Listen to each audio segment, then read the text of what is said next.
You shouldn't be controlled by food. It's fuel. And you can totally get to that point. I was a total bingy overeater, lived on ice cream. I actually went to work at an ice cream store in high school because I thought it would cure me of my ice cream issues. So all it did was make me gain 10 pounds. I was like, it's like so many alcoholics I know who become bartenders because they're like, I want to push it away. I'm like, you guys, come on. Yeah, what ridiculous. It doesn't work. So note to self, if you've got a cookie issue, don't go work at Mrs. Fields. It will not work.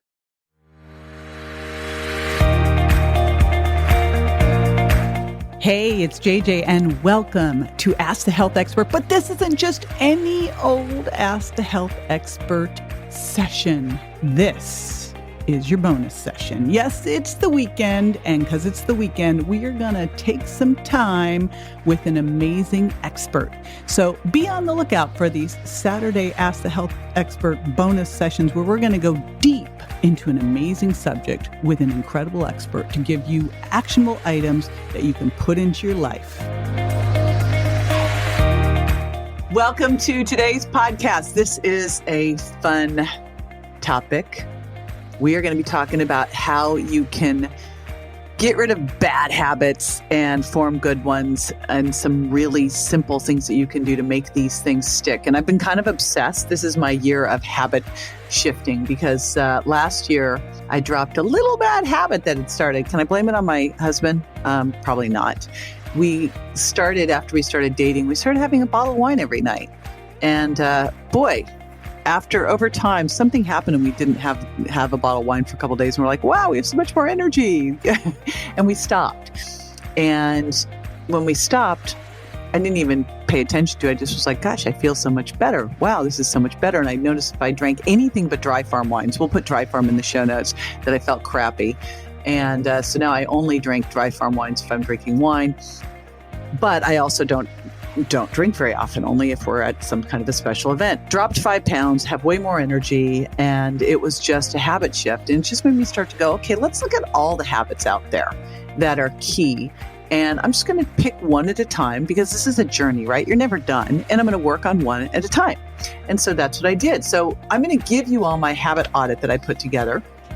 And I also left some extra lines in there for you to add your own. And what's cool is you're going to hear Maneesh, my guest today, Maneesh Sethi. He is going to talk about the top 5 habits of highly successful people, right? Healthy habits. And they are all on this sheet, by the way.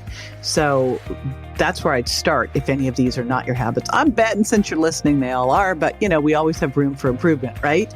So that's what we're talking about today. We're talking about habits. I'm going to give you my habit audit, and we are going to be talking with Maneesh Sethi. Now, I got to know Maneesh because I met his brother, Ramit, and he introduced me to his brother. His brother is the founder of a company called Pavlok, and it's a behavior company, and it uses technology. It uses technology and psychology, things that he learned when he was at Stanford studying under B.J. Fogg. And he has been all over with this because it's really kind of fun. He's been on Steve Harvey, Shark Tank, Good Morning America. And it started out, it's a bracelet. And when he first got it, I was like, yeah, make this cuter. This is not attractive. Now he's got a cute one for us women. But what it does is it shocks you.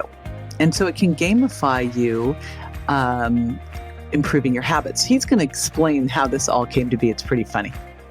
But the cool thing is it works. So this all today is about how to form good new habits, how to break old bad habits. What are the most important habits that you should change? And then again, download that habit audit. And that is going to be, along with the cheat sheet, all the notes, and a really special deal from Maneesh at jjvirgin.com/Pavlok. And that is Pavlok. Pavlok. All right. Before we dive in, a word about one of my favorites. Hey, JJ here. And if you're liking my show, you are going to love the Holistic Plastic Surgery Show with my buddy, America's holistic plastic surgeon, Dr. Anthony Yoon. Just imagine getting the top secrets and tips to look and feel your very best every single week. Dr. Yoon shares with you that inside information that the other plastic surgeons don't want you to know because you might not need to go see them. Things like, what's the best simple skincare routine? By the way, it's the one I follow. What should you eat to make your skin look amazing? And what's the real scoop about the latest treatments and procedures being offered at your local med spa or doctor's office? Dr. Yoon is a board-certified plastic surgeon, 3-time best-selling author, social media sensation, and a doctor you can trust. When he's not sharing his insider tips, he's interviewing holistic health experts like dermatologists, functional medicine docs, and me. Check out this clip. Probably the most important thing to do of all of these, if you want to really de-age your skin, if you want to get your skin looking younger and healthier, more vibrant, is to use a retinoid at night. So what are retinoids? Retinoids are derivatives of vitamin A, and they come in prescription strength, which is known as tretinoin or Retin-A, and they come in over-the-counter strength, which is known as retinol. If you're looking for the best information on looking and feeling your best holistically, this podcast is it. Check it out at followdryoun.com. That's followdryoun.com. All righty, Maneesh Sethi, welcome to the show. I'm so glad you're here with me today. Hey, I'm excited to chat, JJ. Well, I still think back to when you brought your little device to our event and proceeded to shock everybody. Sounds like me. I think you got the right name. So we're going to be talking a little bit about Pavlok and, what a fun party gag it is. But it really all comes around, I love the statement that you talk about wearing your willpower. And over here this year, one of the initiatives we have is, people don't change 180 degrees. They're not going to, that's, I think, one of the biggest reasons people fail is they start at the beginning of the year and they go, okay, I'm going to lose 100 pounds and I'm going to start sleeping well and I'm going to exercise and I'm going to eat better and blah, blah, blah. And it's like, no, you're not either. Let's just pick one thing that you can win at, be successful, and then build. And so I'm big in habits, and I know that this is all about habits. So let's kind of dive in because I've created a habit audit, which I'm going to be sharing with everybody. And I know we have a way for them to make sure that they get their habits dialed in, which we'll be sharing as well. But let's talk about how you even got interested in all of this. Sure. Like, why habits? Why Pavlok? Habits are interesting to me. Basically, I have the worst habits in the world. And so the way I look at it is as long as I figure out how to help everybody else, then I don't have to feel bad about keeping my own bad habits. Or that's a joke, but ever since I was but I was thinking of like our night together in New York, and I'm like, yeah, that would be true. I watched some bad habits go down that night, and worse than that, you tried to coerce me into bad habits. Don't so act like you resisted. Yeah. The truth is, I grew up with severe ADHD, and I had a lot of trouble focusing and getting stuff done. And so I found that through my self-improvement, like learning when I was younger, that, the secret to success was always in habits. Like that quote by Aristotle, "You are what you repeatedly do." And as I went to school, I went to Stanford University, and I got to work under Professor B.J. Fogg, who's one of the originators of habit psychology. And so when I worked with him, I learned a lot about how human beings are motivated. And human beings, who we think we are, is not who we are. We think that we have willpower and that, today is going to be the day that I'm going to get home from work and get to the gym. But just like every other day, it changes when I get home and I sit on the couch, And so I got really interested in that. And I started this blog after I took a leave of absence from Stanford. This blog was about travel. I would let my users vote on where I would go and what I would do. And along the travel trip, I started doing experimentation on myself to become more productive. So I did this one experiment where I hired a girl to follow me around, and every time I wasted time or went on Facebook, she would slap me in the face. It was Did you? Oh, it's too bad that there weren't just like Facebook and Instagram Live back then. No, but I have a video of it on the website, on my website. And what happened is I posted this video online because I wrote 5 months of content in 5 days. I had this girl sitting next to me, and every time I would waste time, she'd remind me and tap me on the shoulder, and if need be, slap me. And what happened was I just got writing.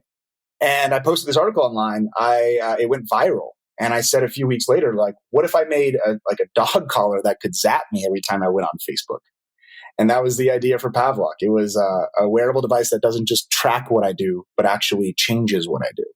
That's how the idea came about. Yes. And I think we bought one of the first iterations you brought over to our Mindshare group and started shocking people, which is awesome at a party. It is hilarious to see. Yeah. And we're going to talk about like where this is now. But before we go there, because at the beginning of the year, when I just made this decision, I'm sick to death of seeing people struggling and frustrated. And let's just break this down into a series of habits, and then you can figure out which ones you need to do and work on them one by one. So I'd love to know from you what you see as some of the most important habits for people who are happy, healthy, and successful. Yeah, sure. I call them the big five.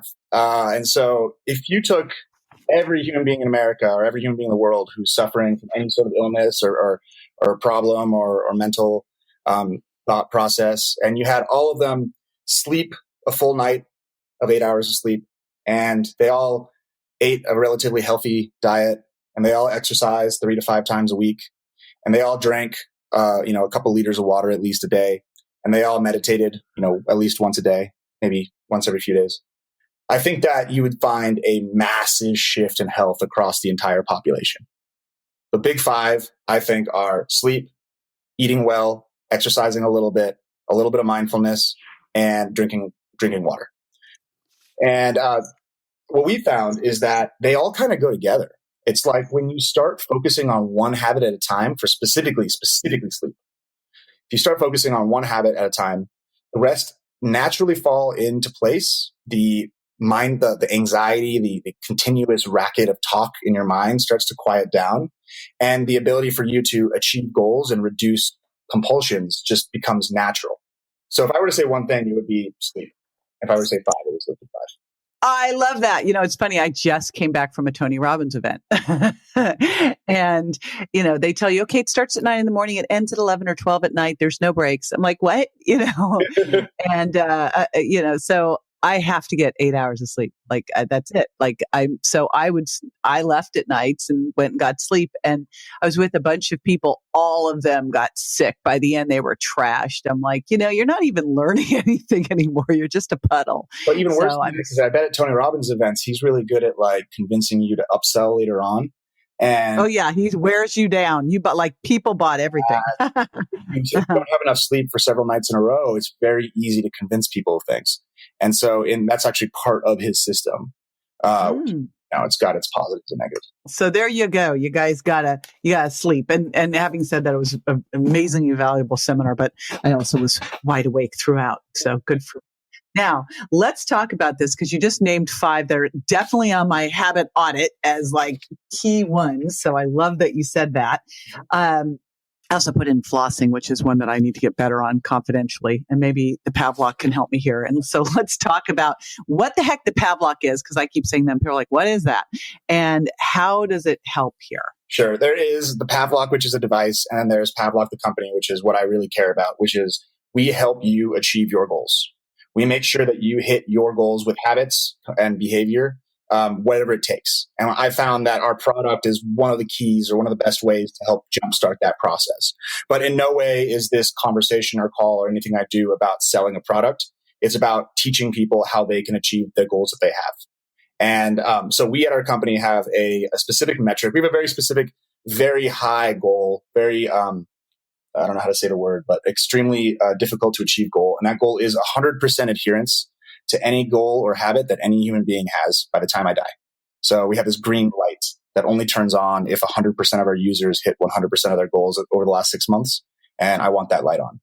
So starting with there, that is the fundamental goal of what we do. Now, what we have, the product and products that we sell it's called Pavlok. It is a technology, it's a software app plus a hardware device plus a community and a digital currency that all ties together to help you form habits that you set for yourself. And I'll explain that a little simpler. The first thing we have is the Pavlok app. You can download that without having any hardware device. The Pavlok app lets you program in goals that you want to achieve. It lets you set expectations, goals, time schedules, and then it breaks down your habit goals into a step-by-step process, allowing you to achieve those goals over time. The hardware device that it connects. So Maneesh, if someone said and goes, okay, my goal is 100-pound weight loss, it would like help them set reasonable goals over time so they can achieve this? Sure. We're doing it one new app a month this year. So we've started off with Gratitude as our January app. Oh, that's fantastic. So it helps you form the habit of gratefulness. It's like a gratitude journal with reminders and social cues, and then rewards for achieving your gratitude journal. Next month is a journaling, so daily journaling about what you're doing. And then I believe in March we'll begin with fitness. So the app alone will help you form good habits. The hardware device is extremely powerful for helping you break bad habits and remember to use the app. So what the hardware device does is it is a device that it sits on your wrist. It can either sit standalone as its own little device, or you can connect it with an Apple Watch connector, so it becomes part of the watch strap. It's able to vibrate, beep, and release electrical stimuli when it's told to. So a good example is waking up in the morning. The device tracks your sleep and vibrates to wake you up gently in your light stage of sleep. We have an app for sleep tracking. And if you're a heavy sleeper, you can set it to make sure you do jumping jacks to turn off the alarm, or else you'll get electric shocks. The waking up habit has been pretty critical. Actually, it's our number one habit by far. And we found that waking up in the morning, a lot of people just don't get out of bed. I know you did that one because of you. Yeah, yeah, exactly. Because I was like, JJ, why did you keep me out so late last night? So let's just shift gears, because you see people. I mean, I work in weight loss, so I hear from people over and over and over again that they set these goals and then they don't do them. So especially if there's something, say someone's trying to quit sugar. Sure. Let's go that one. And they've tried and they've tried and tried. Now I would tell them just do the sugar impact diet. This is, there it is. But they've tried and they've tried and they've tried. What do you just say to someone like this? What can they do? Like, is this how they ensure success? Or there's some little secrets in here that can help make them sure they'll make it this time? Because my feeling is the more often you fail, the more it kind of gets into your brain that you're a failure, and then it gets even harder. Sure. So forming a good habit and breaking a bad habit are fundamentally different problems. So you're asking me about how do I remove something? How do I break a bad habit of eating sugar? And so I like to start off, first of all, by creating the right environment. So the right environment is a home that doesn't have any sugar around it. And second, right. Get the enemy out of the house, everybody. There it is. Sugar. Yeah, and then throw your car keys away at night. In fact, here's what would be awesome is if, like, when you walk out of the kitchen after dinner, there was a full lockdown, like it just locked down and there was an armed guard. And then your car keys were taken away. So if you tried to drive out anywhere, and obviously I'm being facetious, but it would, that's where people get in trouble, right? I literally used to have someone who would drive to the fast food places at midnight. I'm like, come on. Right. Exactly. Yeah. Like, and to be clear, like when you say facetious, what I hear is opportunity, because the act of breaking a bad habit is something that is only possible. It's really hard to have a smoking habit if there's a person standing next to you for the next 9 months who every time you grab a cigarette smacks it out of your hand, right? In the same way, having accountability is incredibly powerful for sugar. And sugar, I'm sure you know this, you definitely know this, but sugar is extremely addictive. It's a drug that's like cocaine. It's a drug that once it's in your system, it changes the way you think. And you think you're the kind of person who needs sugar without realizing that you haven't had a day without sugar in so long. The first thing I recommend is to get rid of sugar for a period of time. So a small commitment for any habit change is important. Can you go one meal without having any carbs or sugar? Can you go a day? If you can get yourself, 48 hours without having any sugar, you start to reduce those cravings. So those are the first two parts of an environmental shift. A is the external environment shouldn't have any triggers of sugar around you, but also get it out of your body. Get that craving to go back to normal. That's the first step. The second step, I think, is to create a small step-by-step goals over what you're going to do for the next month. So these 10-day trials or 30-day challenges are awesome. I think they're really, really good. In the sugar impact diet, do you guys have a period of time where you have like no sugar and then you slowly add some more in? Yes, we actually do for Virgin Diet. We have a 7-day free challenge. We're building one right now for Sugar Impact. And then during Sugar Impact, what we do that I found work, and it really fits in with what you're saying, is I have them identify and taper over the first week. Just taper it down out of their body. And then they go 2 weeks where it is totally out. But I have them go slowly into it and then take it. And then, so they're getting used to not having sugar all the time, because people fuel their body on it, and then you pull it out and they crash. So yeah, and we transition. And it's funny because it happens to me too. Like for the first 4 months of last year, I did a keto diet, so I had no carbs whatsoever. And then I finished the diet and I was like, okay, let me go celebrate with a pizza. And then 8 months later, I'm fat. I'm like, how the hell did that just happen? Like I was the healthiest person in the world, and then I was suddenly not healthy, and it's me. You know what I mean? And what happened to me was I simply had one day where I cooked myself a couple meals, and then I was back on the train. You know what I mean? And in the same way, people, like, a lot of this comes down to this thought process of I have to be perfect. But perfect is the enemy of good. So exactly what you said. If you can like just not have 1 or 2 Skittles at the end of that Skittle pack, it's a huge deal. Like just throwing away those last 2 means that you've been able to give up something. And slowly building those little, I can push this away, followed by I don't want it anywhere near me, followed by the rest of the body just not having sugar for a few days, exactly like on your diet, becomes a very powerful change. You add on top of that accountability. So that's telling your friends or telling your family or telling even your Facebook feed that I'm going to do this challenge and I'm going to report back in every day. That becomes the key for the beginning of habit change. Does that make sense? Yes, totally. Are you losing weight, but you can't seem to lose your waist? Well, you may be a sugar burner and you want to make that shift to being a fat burner. The name of the game is being metabolically flexible, but of course, we first need to know your starting point. So I've made it easy for you to figure that out. All you need to do is take my Are You a Sugar Burner or a Fat Burner quiz to figure it out. So to do that, go to jjvirgin.com/sugar quiz. That's jjvirgin.com/sugar quiz so you can get started on the road to losing that belly fat. I think what we've put into all of our programs is major accountability. Signing a commitment contract, being accountable both to yourself and to a partner. Mm-hmm.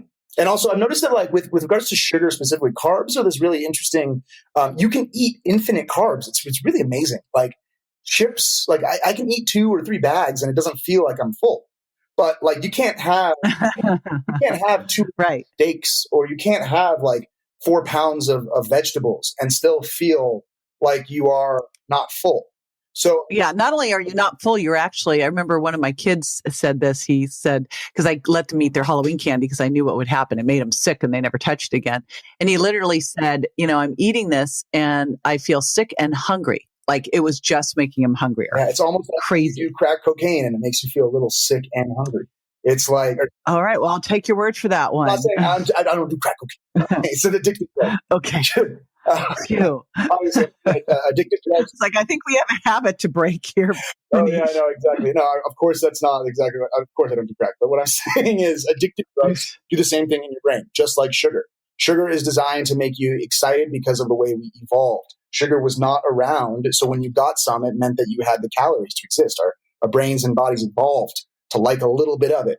But now that we can create it at will, it suddenly becomes this very addictive substance that you really, really want more of. And so that said, I think that's pretty clear. But what you just also said is very, very similar to how Pavlok kind of works. So getting somebody to eat so much of it, they get a little sick. That's kind of the foundations of our most well-known use case, which is breaking bad habits for good. So I've used this on tortilla chips, for example.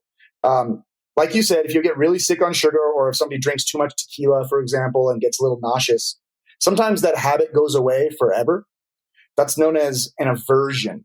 And we use Pavlok to help you build aversions towards habits you want to stop. So the way it works with sugar is usually you pick an item, a type of sugary food you want, and you'll eat it for the next 5 days. In fact, you get to eat all of it. But you're going to be zapped while you eat it. We have these 5-minute audio sessions where it says, all right, bring the food to your mouth, bring it back up, and you just follow the instructions. And as you eat it, you get this slight zap. You set the strength, so you don't want it to be painful, but you want it to be uncomfortable. And what happens is you're going to want to put down the sugary dish. But if you don't, if you stick through with just the 5 minutes for 5 days, your brain builds this Pavlovian connection, this association that makes you actually stop liking the flavor of that food. Wow. And that's kind of what our bread and butter is for helping people break bad habits. I think we're the only. Yeah, because you talk about break bad habits and form good habits as being two different things. Mm-hmm. Yeah, exactly. Forming good habits is a different concept, which I'm happy to switch over if you'd like to. But is it? I mean, which one's more difficult? I think that with Pavlok, breaking bad habits is really easy, and without it, it's really hard. Forming good habits is always hard, no matter if you have Pavlok or not. But it's a lot easier than quitting an addiction if you don't have, our tool.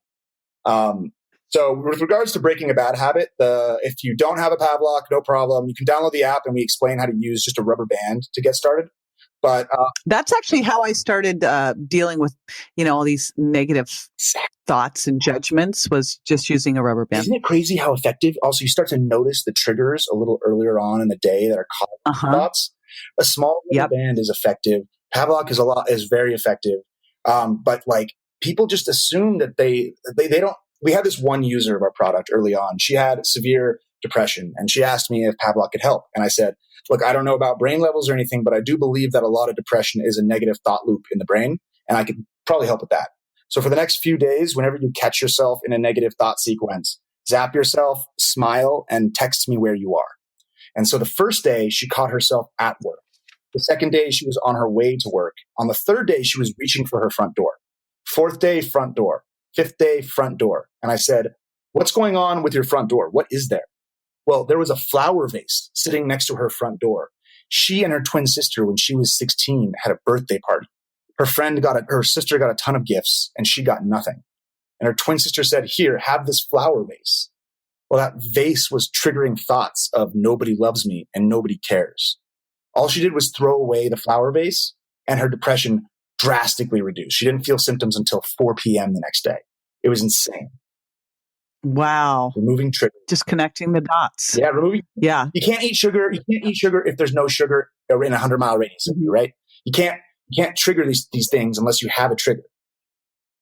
Right. And that is why it's so important. Like with food, we all have our things that are triggers. Like for me, I know that if there was cheesecake, mocha ice cream, or popcorn in the house, that at 11 o'clock at night, bad things are going to happen. And so why would I bring them in? Like, I don't need to do that. I know exactly what my deal is. I'm not ever bringing those anywhere near me. I like a really good tactic I've been using is, you don't need willpower all day. You just need willpower when you're purchasing food, And so I liked using Instacart, or like Uber food delivery or whatever. I liked purchasing groceries that were shipped to me because it would allow me not to have all the stimuli of everything that I wanted, all the sugary food just right there at the grocery store. But then it could become a recurring purchase. So I would buy it on Instacart with just the healthy food items, and then I would just continuously rebuy that same thing. Save time, but I just didn't have to worry about the risk of the sugary food getting in there. Yeah. And it's great for parents too, because we can watch our kids when they go off to college and ensure they're eating healthy. I totally stalk my son's Instacart and make sure he's doing what he's supposed to be doing. He's super good, but it is cool. Now we're up against the time. We're actually goofing off and going long, but can't help myself here. But I know that I've got a habit audit for everybody. So we always have awesome show notes, and today is no different. And they are at jjversion.com/Pavlok. That is Pavlok. Because I remember when you were first making them too, I'm like, you got to make them so they're pretty for us women. We don't want to wear some dude thing. Much prettier. I swear. Good. Thank you. Thank you. When a girl walked up, she got it, she wore it. She's like, you know what? This really isn't ugly. I was like, yes, we did it. Yay! I told you early on. You listen. I'm so happy about that. All right. That is fantastic. And what is the most important bad habit that you've ever broken, Maneesh? For myself? Yes. Let's see. The most public one was tortilla chips. I'd say the most powerful bad habit I've broken was definitely overeating sugar and carbs, for sure. That was it. Awesome. The way There it you go. reverberates down your brain, the way it reverberates to how it just when you don't have cravings and your body feels nice and empty instead of just desiring more food like a rabid animal, it's just good. It's freeing. It sets you free. We should not be focused. Our diet shouldn't be our hobby. Mm-hmm. Weight loss is not a hobby. You shouldn't be controlled by food. It's fuel. And you can totally get to that point. I was a total bingy overeater, lived on ice cream. I actually went to work at an ice cream store in high school because I thought it would cure me of my ice cream issues. And you know what? If I had had Pavlok, I would have been fine, but I didn't. So all it did was make me gain 10 pounds. I was like, it's like some of the alcoholics I know who become bartenders because they're like, I want to push it away. I'm like, you guys, come on.